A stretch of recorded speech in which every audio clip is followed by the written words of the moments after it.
ஒரு குவாலிட்டியான வீடு எவ்வளோ டிரான்ஸ்பரண்ட்டாக கட்ட முடியும் அப்படிங்கிற முயற்சி தான் இந்த பில்ட் வைஸ் அஷூரன்ஸ்.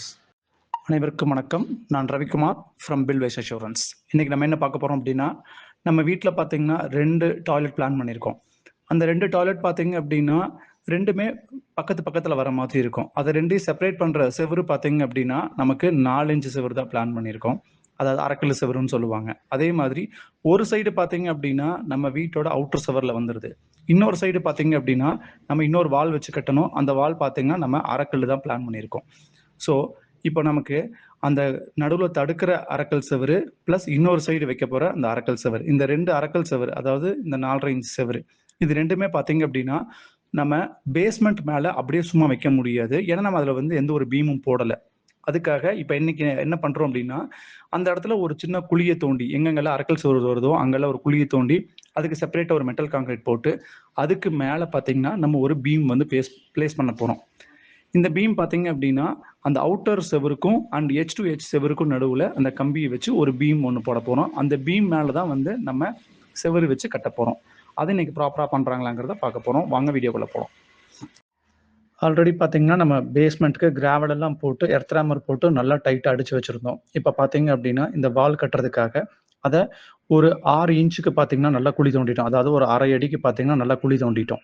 அந்த வீடியோ தானே இப்போ பார்த்துட்டு இருக்கீங்க. இது பார்த்தீங்க அப்படின்னா வால் எங்கெங்கெல்லாம் வருமோ அங்கெல்லாம் குழி தோண்டியாச்சு. குழி தோண்டி அதுக்கு மேலே பார்த்தீங்கன்னா இப்போ மெட்டல் கான்கிரீட் போட ஆரம்பிச்சாச்சு. ஸோ இந்த மெட்டல் கான்கிரீட்டை போட்டு நல்லா அடிச்சு விட்டுரும்.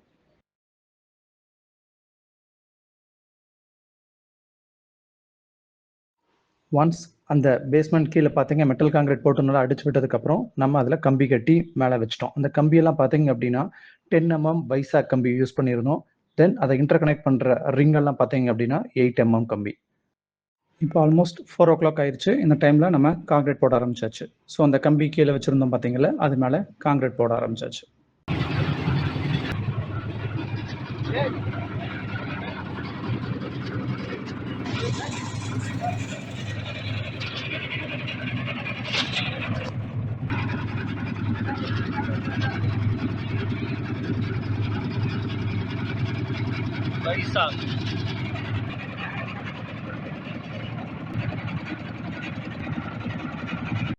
ஆல்மோஸ்ட் 5:45 அப்படிங்கிற டைமில் பார்த்தீங்க அப்படின்னா நம்ம இந்த கான்கிரீட் ஃபுல்லாகவே கம்ப்ளீட் பண்ணிட்டோம். அதாவது இந்த டாய்லெட்டோட பேஸ் கான்கிரீட் டோட்டலாக கம்ப்ளீட் பண்ணியாச்சு. ஸோ இதுக்கு மேலே நம்ம இனிமேல் செவர் வச்சு கட்ட ஆரம்பிச்சிடலாம். இன்றைக்கி நம்ம என்ன பார்த்துருக்கோம் அப்படின்னா, நம்ம டாய்லெட்டோட அரைக்கல் செவரு வைக்கிறதுக்கு பார்த்தீங்கன்னா கீழே ஒரு சின்ன மெட்டல் கான்கிரீட் போட்டு அதுக்கு மேலே கம்பி வச்சு ஒரு கான்கிரீட் போட்டு அதுக்கு மேலே செவர் வச்சு கட்டுறதுக்காக ஒரு பேஸ் ரெடி பண்ணியிருக்கோம். இது எல்லாமே கரெக்டாக பண்ணாங்களா அப்படிங்கிறத பக்கத்துல பார்த்து என்ஷூர் பண்ணியிருக்கோம். மீண்டும் அடுத்த வீடியோவில் அனதர் அஷூரன்ஸுடன் சந்திப்போம்.